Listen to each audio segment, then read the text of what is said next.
On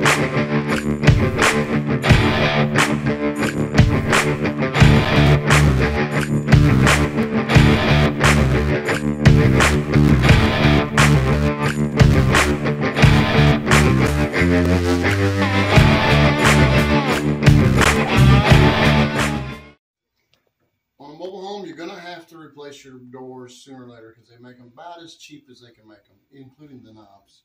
You can use a house door. In this case, somebody put in a 6-panel door. But something you need to keep in mind. You need to have 1.5 inch gap on the bottom of the door because that's how the return air works for the central heat and air system.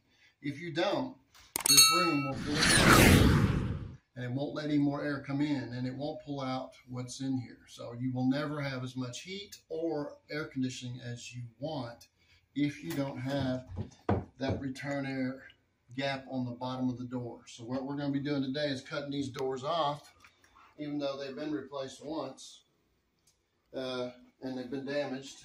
You can see places right here.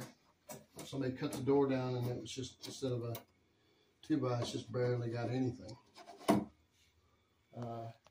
So anyway, that's what we're going to do. We're going to cut these doors off.